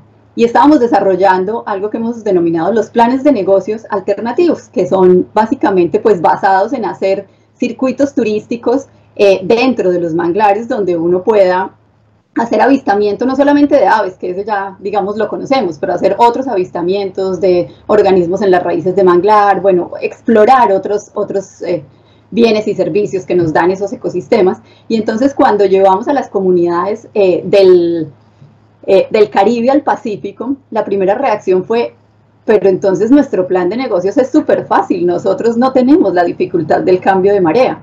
Entonces, cuando uno ve hasta eso, que entre los mismos de las comunidades pueden tener elementos que compartir, elementos que les harán ver las cosas de otra manera y que harán que estas posibilidades de nuevo conocimiento se materialicen y nos permitan que esas comunidades tengan una calidad de vida mejor, un bienestar para todos, pero dentro de su entorno, dentro de lo que saben hacer. No queremos tener más gente desplazada desde las costas a las ciudades, queremos que esas personas que están allí valoren y sigan conservando y trabajando por lo que tienen. Hablábamos también del legado del manglar. Ignacia, que la escuchamos ahora, ella ha sido una abanderada de estos temas, ha dicho: tenemos que educar a nuestros niños en cómo los hacemos parte de ese conocimiento científico para que se sientan en ese mundo de la ciudad, como dice ella, pero que además sientan que lo que tienen desde sus raíces les aporta y que pueden ambos conocimientos convivir. También tuvimos un ejemplo de pescadores que vinieron desde Cuba con pescadores que tuvimos aquí en el Pacífico, y entender también esos procesos de pesca sin refrigeración y con refrigeración era todo un mundo también de trabajo. Entonces a veces nos damos cuenta que hay diferentes formas de hacer las cosas. El tipo de ojo de malla, la forma como se estaban usando, le sirvió a ambas comunidades para aprender, y esto lo propiciamos desde el conocimiento científico porque queríamos que se entendiera por qué era importante el trabajo con diferentes ojos de malla, el trabajo con o sin refrigeración del producto, pero sobre todo también aprender de ellos de cómo lo hacían para que se pueda incorporar realmente a la cadena de conocimiento que necesitamos y poder hacer de estas pequeñas economías que contribuyan sustancialmente a la calidad de vida de los habitantes en región. También quisiera mencionar un poco lo que digamos, se extrajo dentro de estos resultados de estos talleres, tanto en la misión de sabios como en la década de los océanos, y es que tengo unos 5 o 6 puntos claves. Uno es que debe haber mayor información oceánica a nivel científico, a nivel gubernamental, a nivel privado y público, pero esto exige un cambio radical en la educación oceánica. Debe haber una revolución digital, y ya lo mencionaban nuestros panelistas anteriores, para apoyar la entrega de datos e información a todas las partes interesadas. Necesitamos una alfabetización oceánica para capacitar a las partes interesadas, y partes interesadas estamos hablando de todo, muy especialmente de los sectores. A veces desde la ciencia como que hablamos otro idioma y no nos entienden, para poder tener un comportamiento más responsable y sobre todo un comportamiento informado hacia los océanos y sus recursos. Esquemas innovadores de desarrollos de capacidades, con cooperación sur-sur, norte-sur, o cooperación entre comunidades como las que les mencioné los ejemplos hace un momento. Estos esquemas innovadores de desarrollo de capacidades son hoy una de las prioridades. Cursos para técnicos, para tecnólogos, para desarrolladores y profesionales también, que promuevan soluciones para el tratamiento de los datos, la disposición, la difusión de datos e información. Y dentro de estos cursos caben también todos los comunicadores, toda la gente que hace que el público en general se entere de cosas. Y entonces estamos hablando ya no de la comunicación tradicional que tenemos vía nuestros noticieros o vía nuestros medios radiales, en fin. Hoy hablamos de todo un reto en las comunicaciones vía youtubers, así que necesitamos a mucha gente aprendiendo a hacerlo y hacerlo mejor. Y en ese sentido yo complemento lo que mencionaban hace un rato de esa ciencia abierta a través de data papers, y que aprovecho para hacer la cuña que el Boletín de Investigaciones Marinas de Colombia tiene la posibilidad de hacer data papers, y es importante que pongamos allí nuestros datos como colombianos para que sean compartidos. Es también mencionar que necesitamos ser muy infográficos, y muy infográficos porque es el lenguaje de las redes sociales, es el lenguaje que hoy esos youtubers necesitan para poder transmitir nuestro mensaje. Necesitamos a esa comunidad de jóvenes activos en las redes sociales y que hoy puede que nos estén acompañando acá, para que puedan llevar un mensaje, pero llevar un mensaje claro, no entrar en el fake news, sino entrar realmente en dar información valiosa, en que esa información contribuya a que creemos una mejor sociedad, una sociedad más enterada de lo que estamos haciendo y que se tomen mejores decisiones. Y yo cerraría esta intervención diciendo que es nuestro deber tomar cartas en el asunto. Tenemos que ver este territorio como un todo que cuida de nosotros, pero que nosotros también tenemos que retribuirle cuidando de él. La separación que se ha dado entre el mar y la tierra es un reflejo de una construcción simplemente funcional para poder extraer los bienes ambientales, y entonces separamos la integralidad de la tierra y el océano. Y esa separación es artificiosa. Y así también es artificiosa la separación que hemos hecho entre la naturaleza y la cultura, entre el conocimiento científico y el conocimiento del día a día de cualquier ciudadano. No estamos hablando de una u otra comunidad en particular, de cualquiera de nosotros. Cada uno tiene un conocimiento que aportar. Empresarios, líderes sociales, científicos, tomadores de decisiones, ciudadanos, ustedes y yo representamos la fluidez e hibridez que solo se da en la diversidad del océano. Los invito a que repensemos nuestra visión, a que repensemos nuestras políticas públicas, los proyectos de desarrollo, pero también los proyectos de investigación y de educación, para que consideremos a todos los que pueden tener datos, información y conocimiento sobre nuestros océanos, y que la tranquilidad inspiradora de las costas besando el mar sirva para que construyamos todo esto en un ambiente armónico. Gracias. Gracias, Paula, por tu mensaje y esas palabras inspiradoras. Creo que caen perfectamente dentro de nuestro debate alrededor de darle presencia a la información y al conocimiento tradicional en esto. Y yo creo que la primera pregunta que me llega es relacionada como hay como una especie de necesidad de validación del conocimiento tradicional desde la ciencia pura. ¿Cómo romper o cómo hacer para que se entienda el valor de la una frente a la otra y que, como tú lo dices, de manera sinérgica se convierta en conocimiento? ¿Cuál sería el reto? ¿Cómo rompemos esa? Yo recuerdo que cuando discutíamos el plan de desarrollo de la ciencia del mar hablábamos de el conocimiento tipo A y el conocimiento tipo B. Ya de entrada marcaba una especie de disrupción frente a eso. Pero ¿cuál sería la estrategia? Bueno, ese es todo un reto, yo creo, para los que estamos desde la ciencia, pero también para los que están en lo local, para esos que están produciendo el día a día su conocimiento y sus formas de ver el territorio. Y yo creo que aquí lo más crucial tal vez sea cómo logramos que esos dos conocimientos se acerquen. Yo recuerdo la anécdota de mi tesis de pregrado. Cuando yo llegué a hacer mi tesis de pregrado y a recolectar datos, a mí me decían los pescadores, pero usted estudió 5 años para saber dónde nacen los róbalos, venga yo la llevo, venga le digo dónde es. Y recuerdo que desde ahí fue que nació mi motivación por entender a la gente local. Entonces yo creo que ambos tenemos que estar en sintonía y además estar dispuestos a colaborar con ese conocimiento, o sea, entender cómo lo está diciendo el uno y cómo lo dice el otro.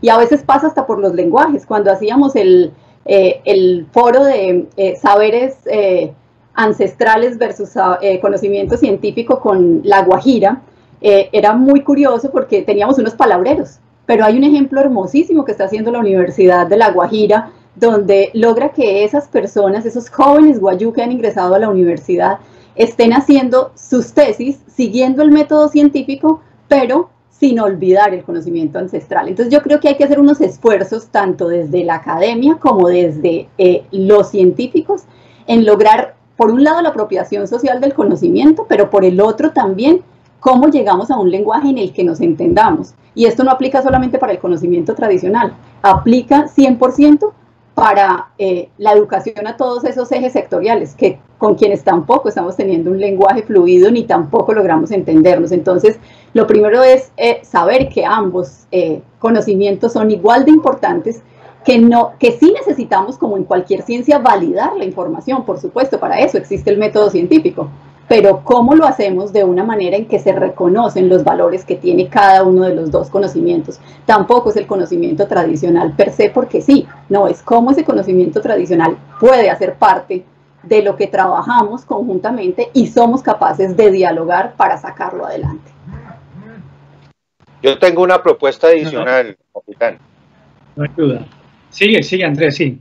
El panel, y ahorita yo le pido a Isabel si hay alguna pregunta del público que me parece importante recogerlos. O Andrés, te voy a proponer algo. Esta es nuestra última intervención de los panelistas. Dejemos que el público nos refiera alguna de las preguntas y abramos una discusión entre los 3 panelistas, porque yo creo que aquí hay 2 temas que están seguramente picándole la lengua a muchos, no solamente de nosotros, sino de los que están allá en el Facebook Live. Isabela, ¿hay alguna pregunta que pudiéramos traer y luego abrimos la discusión con los 3 panelistas? Esto va a estar muy interesante. Hoy va a ser un panel, un tris diferente a todos, pero muy enriquecedor. Sí, realmente hay como 2 preguntas que podemos traer en este momento. Hubo una que realizaron hace rato y tenía que ver con incluir una cátedra de los océanos dentro de los planes académicos de las instituciones educativas. Eso por un lado. Y la segunda, que voy a dejar sobre la mesa, dice lo siguiente. Adicional a lo que han hablado, ¿qué estrategias realizan desde la academia y la investigación para adentrarse en el conocimiento ancestral? Partiendo que en algunos casos puede haber escepticismo de las comunidades a entregar conocimiento al gobierno o a las instituciones. Vale, gracias Isa. Sí, efectivamente, eso lo hemos vivido, esa última parte del escepticismo que puede haber dentro de las comunidades locales. Yo les cuento el ejemplo que tuvimos en Guapi, la primera vez que entramos al Pacífico colombiano a trabajar con comunidades locales. Y era un tema de varias instituciones, la CRC, Corpo Nariño, el IAP, los institutos de la Armada Nacional, la Capitanía de Puerto, el INVEMAR, y íbamos a trabajar con 5 consejos comunitarios. Entonces, cuando iniciamos nuestro proceso, digamos que allí lo fundamental fue generar un ambiente de colaboración. Y ese ambiente de colaboración se basó en unos principios que definimos conjuntamente, que no fueron unos principios ni arbitrarios desde quienes llegábamos de las instituciones, pero tampoco desde ellos, que eran las comunidades que estaban en lo local. Y esos principios fue la confianza, todos ponemos, y el respeto por el conocimiento tradicional, pero también el respeto por el conocimiento científico. Y sobre la base de esos 3 principios trabajamos casi 12 años conjuntamente en esa región. Y fue algo, digamos, muy inspirador para trabajar en muchos de los terrenos que hemos venido avanzando, pero también a veces uno encuentra que hay otros elementos algo nocivos, diría yo aquí, voy a ser un poco provocadora, y es que todo esto de la consulta previa se ha vuelto un instrumento para que algunos pocos intenten manipular el trabajo que se hace en región. Y en muchos casos es obligación de las instituciones a hacer lo que tienen que hacer, es su trabajo, es su misión y su función de acuerdo con la ley. Y ese hacer entender que esas dos cosas pueden funcionar es maravilloso. Pero cuando hay esos pequeños elementos que pueden generar tensión en territorio, a veces ni siquiera vienen de las comunidades, a veces vienen de terceros que quieren sacar provecho de todos estos temas de consulta previa. Así que no es sencillo, pero se puede. Y lo hemos hecho en varias investigaciones y en La Guajira, para cerrar acá, también les cuento una anécdota. A mí me decía uno de los indígenas guayú, doctora, es que a cada uno de los científicos que viene le decimos lo que quiere oír. Entonces yo le decía, no, esa no es la idea, no necesitamos que nos digan lo que queremos oír, necesitamos saber específicamente cómo avanzamos juntos en el cuidado de una biodiversidad que es de todos, es un bien común. Gracias, Paula. Yo creo entonces, en el ánimo de enriquecer esta discusión, invitar a Andrés, que tenía ya la mano levantada, y a Jaime. Sí, yo creo que será interesante. Andrés, por favor, y Jaime, con esa experiencia tuya también de Pacífico, que de muchos años, yo recuerdo que hablábamos de creo que lo llamábamos así, expertos naturales para el trabajo, y reivindicábamos el valor de ese conocimiento y los consideramos, y los seguimos considerando, nuestros co-investigadores. No sé si Jaime puede hacer referencia a ese tema. Disculpe, sí, Andrés. No, yo solo quería decir lo siguiente, miren, para nosotros, y tal vez también es una opinión personal, para mí el libro dinámico del saber de los océanos son los colegios y las escuelas urbanas y rurales del país. Ahí hay un saber muy grande, y creo que el problema ha radicado en que nuestro sistema de educación se volvió plano, igual, monotemático, sin respetar o mejor no, desconociendo la diversidad étnica y la diversidad geográfica de nuestro país. Y digo eso para partir en la idea que discutimos mucho en el marco de la misión. ahí se discutió mucho lo de la famosa cátedra de los océanos que siempre hemos querido. Y surgió de pronto una idea más robusta, que realmente el país no necesita una cátedra de los océanos.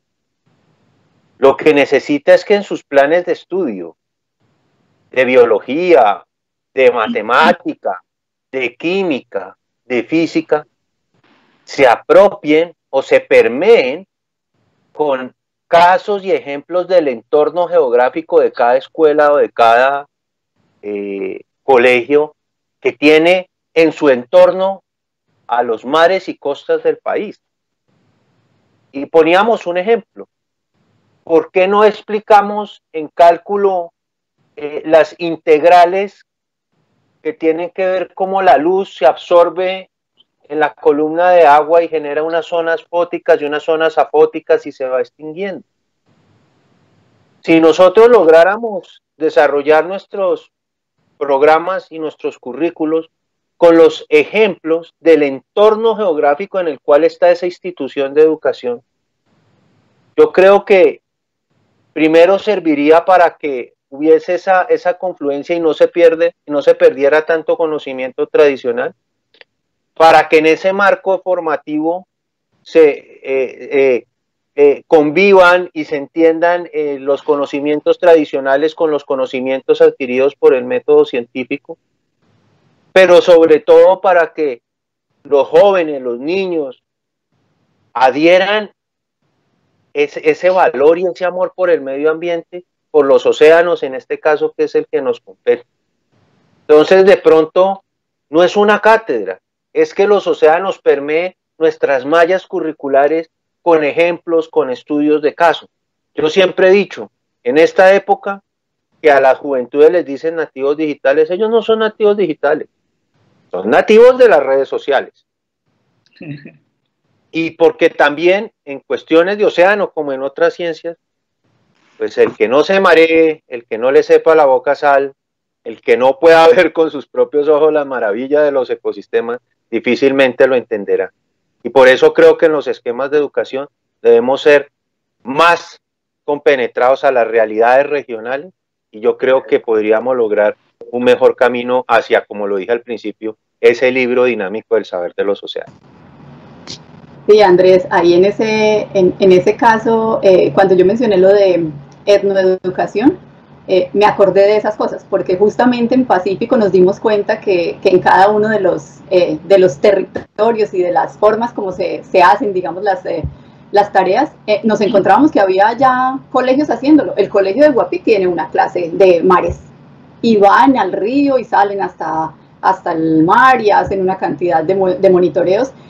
Y lo dejó la iglesia, que es increíble. Los monitoreos están guardados, o los datos estaban guardados en su momento en la iglesia. Entonces era una cantidad de cosas que uno decía, pero aquí ya está, y lo están haciendo y lo conocen. Casi que la primera escuela del mar se podría decir que estuvo en Guapi para el Pacífico con estos casos. Entonces sí, totalmente de acuerdo. Yo creo que hay que aprovechar lo que hay en cada una de las regiones. Igual cuando uno llega a Urabá, en Verá, pues nos están hablando hasta en otra lengua, y entonces ni siquiera estamos entendiendo cómo llegarles y cómo podemos hacer que la cosa funcione mejor. O cuando uno ve las mismas mujeres en Verá que trabajan en la ciudad, digámoslo así, o sea, que salen desde sus territorios a trabajar a la ciudad, y allí se visten como nos vestimos nosotros, pero cuando van en la embarcación hacia su territorio, se quitan todo lo que tienen y se ponen sus collares y todo su vestuario ancestral. Pues es todo un proceso que tenemos que entender. Sí, yo creo que, a ver, cosas maravillosas que hemos aprendido de toda esta relación entre el conocimiento tradicional y uno que a mí me impactó, y que pues aprovechando que el panel se ha abierto como a estas cosas, el tema de la puntualidad en el Pacífico es una cosa que se aprende desde el primer día, porque la vida depende de ser precisos en la observación y seguimiento de las mareas.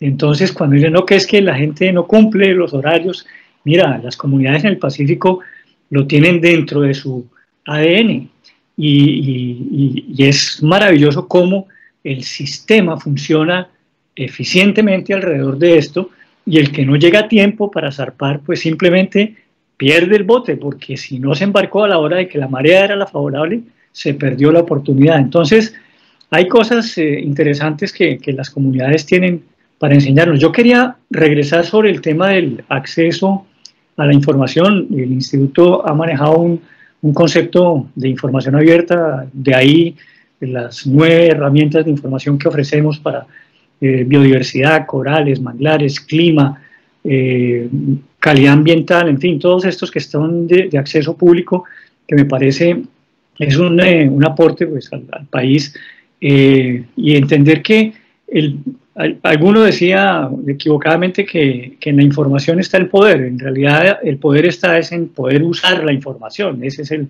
la realidad, y en el país creo que tenemos muy pocas todavía capacidades para usar y apreciar la información.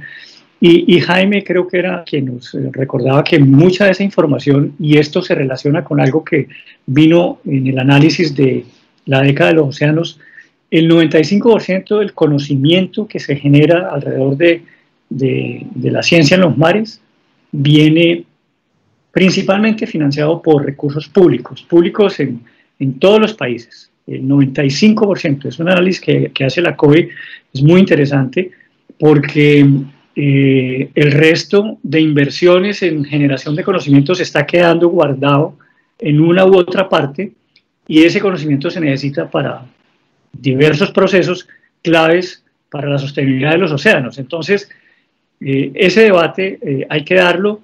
Hay información que de pronto tiene algunos límites, digamos así, en términos de uso por razones de defensa nacional, por razones de secretos industriales, pero lo que hemos visto es que no es una gran cantidad de información la que podría ser sujeta de esas restricciones de uso. Y bueno, quisiera nuevamente traer el tema y ver cuál va a ser la estrategia para conseguir que las instituciones, las personas, las empresas abran la información para poder tomar buenas decisiones en términos de sostenibilidad de los océanos. ¿Puedo intervenir? Claro, Jaime, sí, abramos. Vale, bueno, voy a empezar entonces, pues como tenemos dos temas, digamos, en la mesa importantes, voy a empezar con el tema del conocimiento ancestral o tradicional. Yo siempre cuento en mis anécdotas de que a mí un porcentaje relativamente grande de mi formación como biólogo me lo enseñaron los niños de Bahía Málaga, ¿cierto? O sea, cuando uno en biología estudia el hábitat, las condiciones de hábitat, ¿cierto? Cómo se distribuyen las especies, cuáles son los balances en poblaciones y eso, pues uno va a los libros, pues, y toma los modelos poblacionales, etcétera, pero hay otra forma, y es que un niño de Málaga tranquilamente me decía a mí, y estoy hablando de los años 80, profe, ese gazapo que está buscando es más abundante que el otro. Y en este agujero que está aquí, exactamente, usted es que lo encuentra. Años después, yo desde el punto de vista de profesor le explicaba eso a mis estudiantes, y mis estudiantes quedaban aterrados de la alta sabiduría del profesor, ¿no? Que venía de un niño de Bahía Málaga. De manera que el conocimiento científico no estaría construido si no existiese un conocimiento ancestral, tradicional, y que se transmite muy posiblemente de padres a hijos en la medida en que los niños acompañan a su papá a buscar los recursos, a pescar o simplemente a moverse en las áreas que rodean su región, ¿cierto? Pero hay otro ingrediente importante, y es que tampoco se la saben todas. Y tenemos otro ejemplo también así personal durante el proyecto que hicimos también en Bahía Málaga. Nosotros tuvimos oportunidad de corregir el conocimiento tradicional en dos aspectos importantes en el caso del estudio de la piangua. El primero era que ellos consideraban que una de las pianguas eran los machos y los otros eran las hembras, o por lo menos la llamaban así, piangua hembra y piangua macho. Y nosotros les mostramos, usando herramientas científicas que podíamos llevar allá, que realmente estábamos hablando de dos especies diferentes y no de macho y hembra, un poco hicimos el equivalente a lo que pasa con sapo y rana en la parte, digamos, continental, ¿cierto? Donde durante mucho tiempo la gente creía que la rana era la hembra del sapo y se ha demostrado que son cosas diferentes. Y la otra es que había una tradición en el Pacífico y era que de vez en cuando se encontraban unas pianguas con mucho más contenido sanguíneo dentro, mucho más rojas por dentro que otras, y algunas personas de las comunidades consideraban que eso era la menstruación de la piangua. También tuvimos oportunidad de mostrarles y de conversar con ellos sobre el tema de que realmente no era menstruación, sino discutir y aprender el uno del otro que realmente las pianguas tienen circulación abierta y que a diferencia de la mayor parte de otros moluscos que ellos conocían, la piangua tiene hemoglobina. Por sus condiciones de hábitat ha evolucionado hacia tener hemoglobina, es decir, sangre roja y no transparente como la mayor parte de los moluscos, y que ellos son capaces de utilizar la hemoglobina dependiendo de la cantidad de fango que haya, o dicho más exactamente, del sitio si tiene mayor o menor oxígeno, ¿cierto? La sangre está más roja porque tiene más elementos de la molécula que las que no tienen eso. Y eso lo discutimos y llegamos a aprender de uno del otro, pero allí entonces viene la conclusión de este tema, y es que ambos tenemos que estar abiertos. No solamente el científico hacia creer en el conocimiento tradicional, sino que también las comunidades tradicionales deben también aprender a comprender la visión enciclopédica. Y si bien no se trata pues de que estudien y lean grandes tratados sobre fisiología, anatomía, etcétera, sí que relacionen eso con su experiencia. Cuando eso se logra, el conocimiento avanza y logran cosas como, por ejemplo, una veda voluntaria de una población hacia una especie no determinada por la ley, sino porque la comunidad decide que es necesario hacerlo porque entiende desde el punto de vista biológico los procesos reproductivos. Así que son un poco ambos tenemos que aprender a entender a los otros y a creer un poco en los otros. El mundo está lleno de desconfianzas y las comunidades costeras nuestras pues tienen toda la razón de no creer en muchas de las cosas que nosotros hacemos o decimos, porque han sido años, décadas y hasta siglos de desilusión y de una relación no justa, más en una dirección que en la otra en el tiempo. Pero es el momento de cambiar y hacer otras cosas. El segundo tema con respecto a los datos abiertos, sí, yo creo que también es una complicación. Lograr que la gente se haga datos abiertos es muy difícil. Eso es como uno decir que el corredor que pasa por delante de uno es abierto, ¿cierto? Todas las discusiones que hay en las viviendas que son más de una casa para que la gente entienda que el corredor es de todos y no solamente del que lo tiene enfrente, es una cosa compleja y tiene que ver con cultura. Pero también una estrategia es, por lo menos a las instituciones públicas como nosotros, una reglamentación, una ley.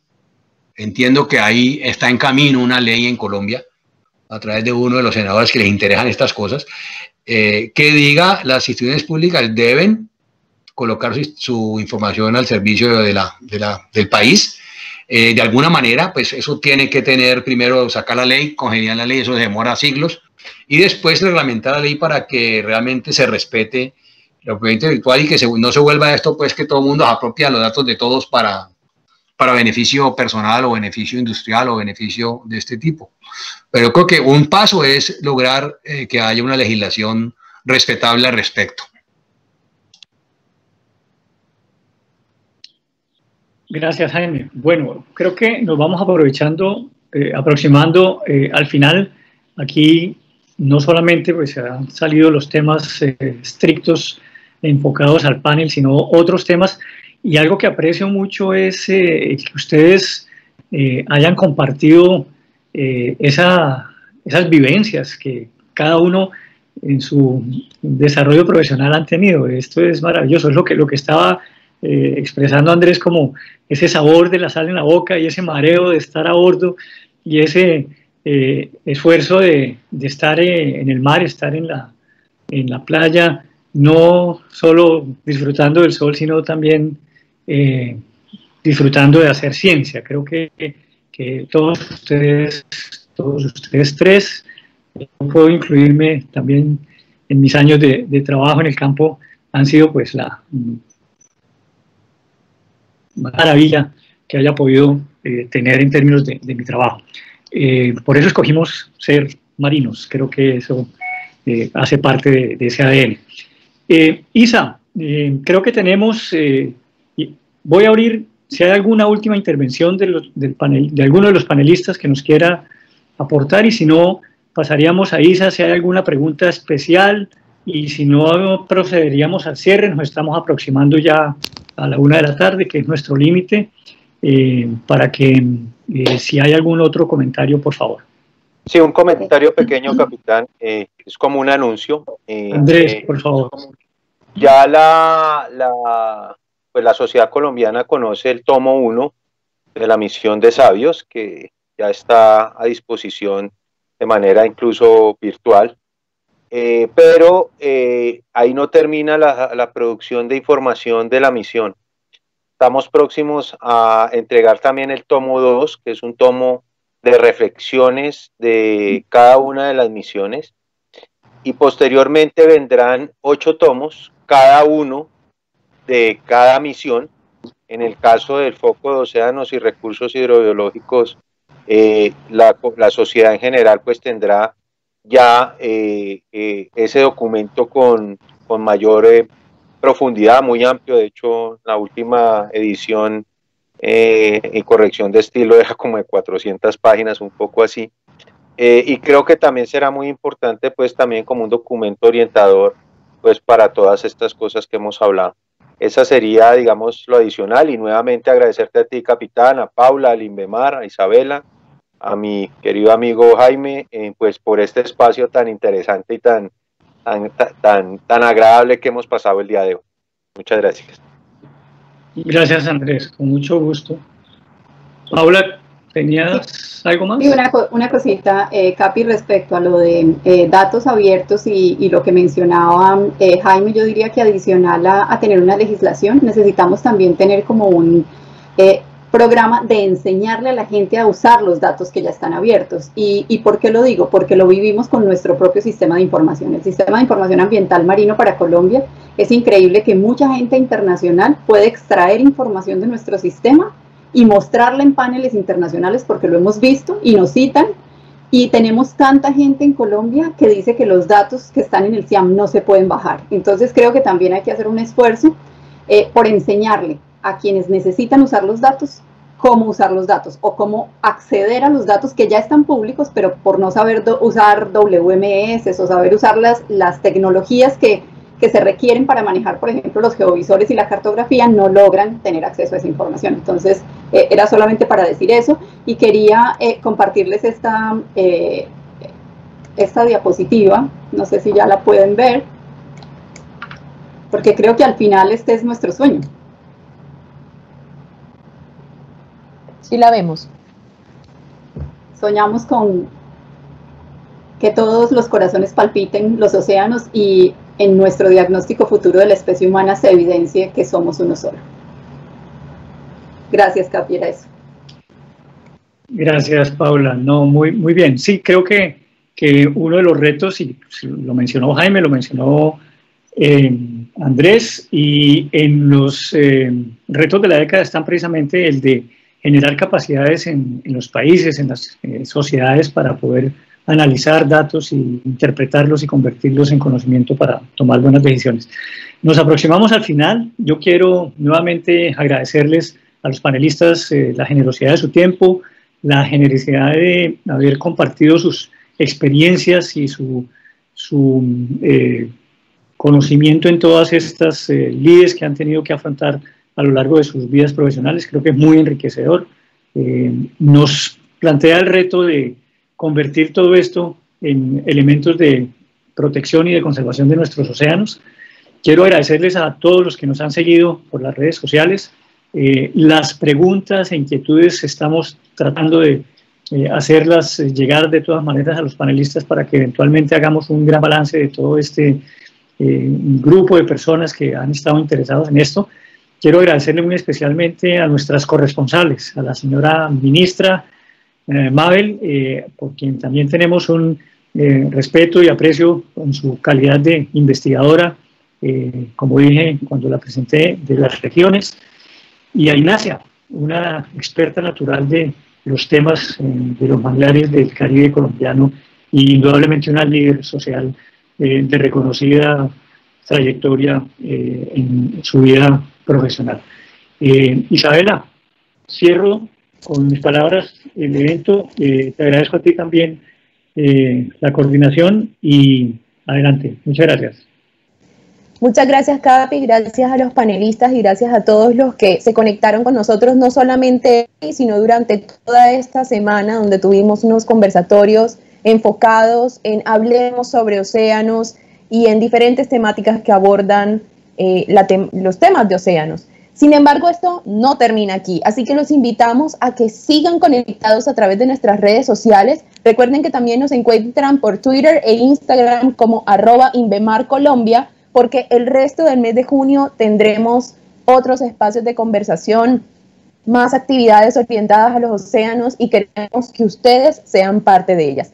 También les recuerdo que si quieren revivir este y los demás paneles que hemos tenido durante esta semana, pueden ir a la sección de videos a través de nuestro Facebook y más adelante también los tendremos en nuestro canal de YouTube. Nuevamente, muchas gracias a todos por participar, por amar, por querer, por proteger los océanos. Recuerden que el océano somos todos y que Colombia es 50% mar.